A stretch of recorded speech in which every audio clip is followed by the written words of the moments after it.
تم خود اپنی دعاؤں سے ہی اپنا مقدر لکھتے ہو اور تمہاری دعائیں ہی تم تک وہ سب لے آتی ہیں جو تمہارا نصیب بھی تمہیں نہیں دے پاتا۔ اللہ پاک تمہیں تمہاری دعاؤں کے ذریعے ہی آزماتا ہے۔ وہ تاخیر اسی لیے کرتا ہے تاکہ تمہارا یقین دیکھ سکے۔ وہ تمہیں ناممکن کی وسوسوں میں الجھاتا ہی اسی لیے ہے تاکہ تمہیں ممکن کی طرف اس کی جانب کھینچ کر لے جائے۔ اس کے سامنے تو ایک پتے کو بھی اتنا اختیار نہیں ہوتا کہ وہ ہل جائے، تو پھر تمہارے ہاتھوں کا اس کے روبرو اٹھنا کیسے بے وجہ ہو سکتا ہے؟ وہ جب تمہاری دعاؤں کو قبولیت کے لیے چن لیتا ہے تب وہ تمہارے دل میں دعا کا خیال بھی خود ہی ڈال دیتا ہے، اور تم سوچتے ہو کہ جو مانگ رہے ہو وہ کیسے قبول ہوگا، اور وہ تمہیں خبر ہی نہیں ہونے دیتا کہ اس نے تمہیں ہی تمہاری دعاؤں کی قبولیت کا وسیلہ بنا دیا۔ تم وقت اور نصیب سے لڑتے ہو یہ سوچے بغیر ہی کہ نصیب لکھنے کا اختیار تو اللہ پاک نے تمہیں دے رکھا ہے کہ اپنی دعاؤں سے جب چاہو جو چاہو بدل ڈالو۔ تمہاری دعائیں وہ سب کر سکتی ہے جو تمہارا مقدر نہیں کر سکتا، اور دعاؤں سے تو رب بھی مل جاتا ہے، تو پھر یہ چاہت کیا چیز ہے؟ بس تمہیں یہ یقین رکھنا ہے کہ جو اس سے مانگ لیا جائے وہ مل کر ہی رہتا ہے، پھر وہ تمہیں وہاں سے دے گا کہ تمہاری دعائیں بھی حیران رہ جائیں گی۔ وہ رب واقف ہے تمہاری ہر چھوٹے سے چھوٹی اور بڑے سے بڑی پریشانی سے۔ اسے معلوم ہے تمہارے دل و دماغ کی کیفیت۔ وہ واقف ہے تمہارے ہر دکھ درد سے اور ہر اس انسان سے جس نے تمہیں تکلیف دی۔ وہ گواہ ہے ہر اس تلخ لفظ کا جو تمہیں لوگوں سے سننے کو ملے۔ وہ گواہ ہے تمہاری ہر ایک آنسو کا جو تکلیف پہنچنے پر تمہاری آنکھوں سے نکلے۔ جن آنسوؤں کو تم بیکار سمجھتے ہو وہ اللہ کے نزدیک بہت قیمتی ہے۔ وہ گواہ ہے تم پر آنے والی ہر آزمائش کا جو تمہیں اس کے قریب لے آئی ہے، ہر اس دکھ بھرے سجدے کا جو تم نے اس کے سامنے کیا۔ اس نے سنی ہے تمہاری کہ جب کوئی اور نہ تھا تمہیں سننے والا، اسی نے دلاسا دیا ہے تمہیں جب کوئی اور نہ تھا تمہیں دلاسا دینے والا، اسی نے سمیٹا ہے تمہیں جب کوئی اور نہ تھا تمہیں سمیٹنے والا۔ اپنے اوپر آنے والی تکلیفوں کو تم تو بھول جاتے ہو لیکن وہ نہیں بھولتا، خود کے ساتھ ہوئی زیادتیاں تم بھول جاتے ہو لیکن اسے سب یاد رہتا ہے۔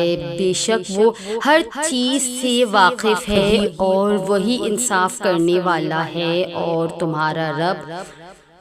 تمہارا رب کچھ بھی بھولنے والا نہیں ہے۔ غم کا سجدہ اور اللہ۔ کبھی کبھار انسان کو تکلیف ایسی ملتی ہے کہ وہ اتنا تھک جاتا ہے کہ جائے نماز پر بھی کھڑی ہونے کی ہمت نہیں رہتی۔ پھر یوں ہی انسان سجدے میں گر جاتا ہے، نہ کوئی گلہ کرتا ہے، نہ کوئی شکایت، نہ لڑتا ہے، نہ زبان سے کچھ کہہ پاتا ہے اور نہ ہی بیان کرتا ہے۔ بس دل ایک ہی بات کہہ رہا ہوتا ہے، یا اللہ اب میں بہت تھک گیا ہوں، میں بہت زیادہ۔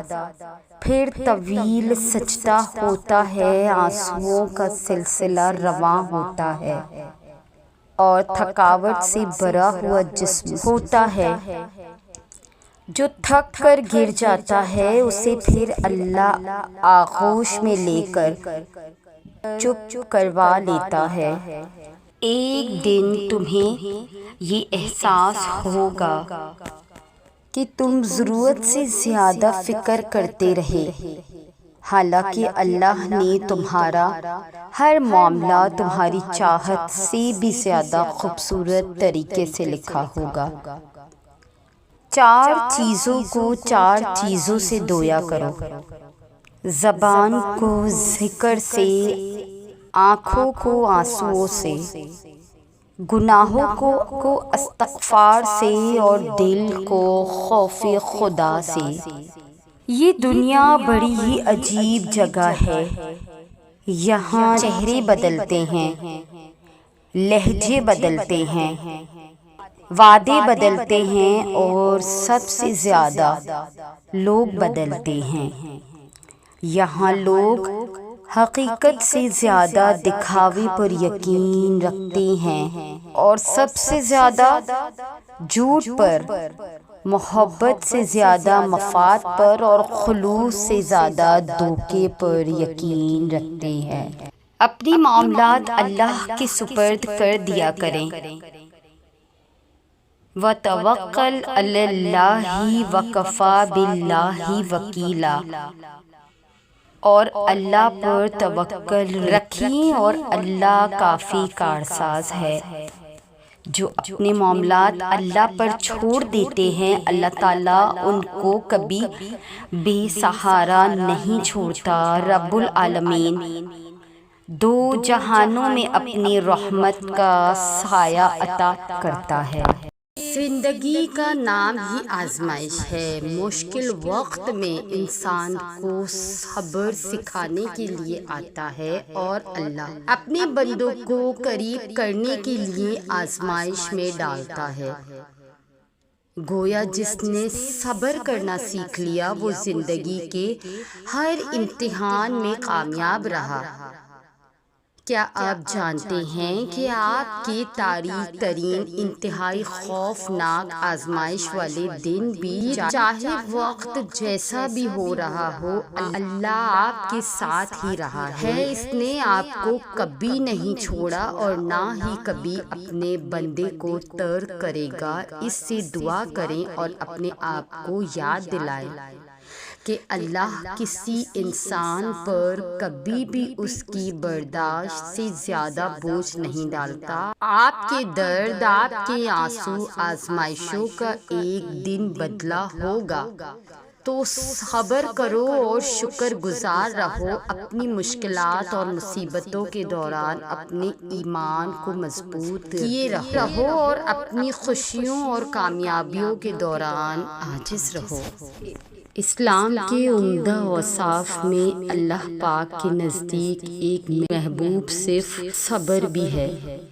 صبر کے لغوی معنی رکنے، ٹھہرنے یا باز رہنے کے ہیں، لہٰذا صبر کا مطلب یہ ہے کہ عقل و شریعت جن کاموں کے کرنے کا تقاضا کرے، نفس کو ان کا پابند کیا جائے، اور جن سے بچنے کا تقاضا کرے ان سے باز رکھا جائے۔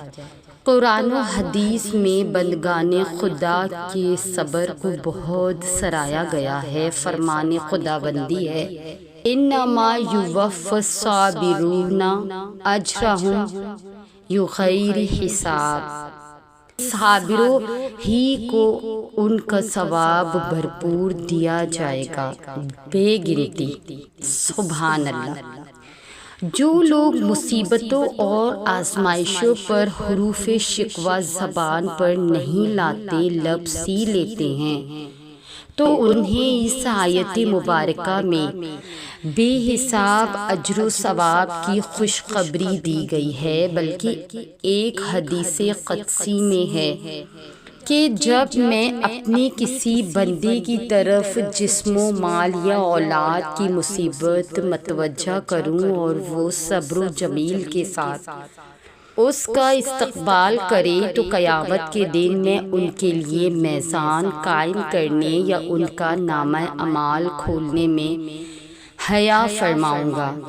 ہمارے اسلاف نے دین کے دیگر اعلیٰ اوصاف کی طرح صبر کو بھی زندگی کے نشیب و فراز کے لیے لازم سمجھا اور اس کی حیرت انگیز مثالیں قائم کر کے خود کو قرآن و حدیث میں بیان کردہ فضائل کا حقدار بنایا، جیسے کہ حضرت سری سختی رحمۃ اللہ علیہ سے صبر کے متعلق پوچھا گیا تو آپ اس کے متعلق بتانے لگے۔ اسی دوران ایک بچھو نے ان کے پاؤں پر چڑھ کر کئی بار ڈنک مارا، مگر آپ اور سکون ہی رہے تو عرض کی گئی کہ بچھو کو ہٹایا کیوں نہیں؟ فرمایا مجھے اللہ کریم سے حیا آئی کہ میں صبر کا بیان کروں تو صبر نہ کروں، جو ناچا ذیل کی باتوں پر عمل کے ذریعے ہم میں بھی صبر کا شوق و جذبہ پیدا ہو سکتا ہے۔ صبر کے فضائل کا مطالعہ کیا جائے، کیونکہ انسانی فطرت کسی چیز کے فوائد دیکھ کر اس کی طرف جلدی مائل ہوتی ہے۔ قرآن میں حضرت ایوب علیہ السلام کے صبر کی تعریف کی گئی اور حضرت ایوب علیہ السلام کے صبر کو بہت ہی سراہا گیا ہے۔ صبر کے لیے دعا کیجیے، کیونکہ یہ ایک عظیم نعمت ہے اور ہر نعمت میں جانب اللہ نصیب ہوتی ہے، لہٰذا اسی سے صبر مانگا جائے۔ انتقام پر ابھارنے والی بے صبری کو صبر میں بدلنے کے لیے اپنے اندر عاجزی پیدا کیجیے، کیونکہ کسی کی طرف سے ملنے والی تکلیف پر بے صبری اور انتقامی کارروائی کا جذبہ تکبر کے سبب ہوتا ہے، اور تکبر کا خاتمہ عاجزی سے بھی کیا جاتا ہے۔ جلد بازی سے گریز کیجیے کہ یہ صبر میں رکاوٹ بنتی ہے۔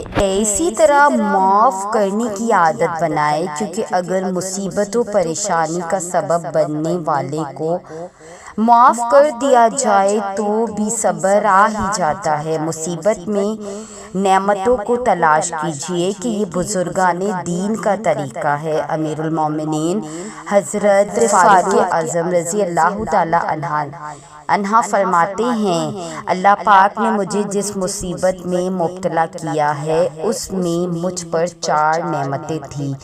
وہ آزمائش میرے دین میں نہ تھی، اس سے بڑھ کر مصیبت نہ آئی، میں اس پر راضی ہونے کی دولت سے محروم نہ رہا، مجھے اس پر ثواب کی امید تھی۔ اللہ کریم ہمیں صابروں کے بدلے صبر کی دولت سے نوازے، آمین ثم آمین یا ارحم الراحمین، بجاہ نبی الامین صلی اللہ علیہ وسلم۔ تو یہ تھی ہماری آج کی ویڈیو۔ اگر آپ ہماری اس کاوش کو پسند کرتے ہیں تو ہمارے چینل کو سبسکرائب کر کے ہمارے ساتھ جڑ جائیے۔ جزاک اللہ۔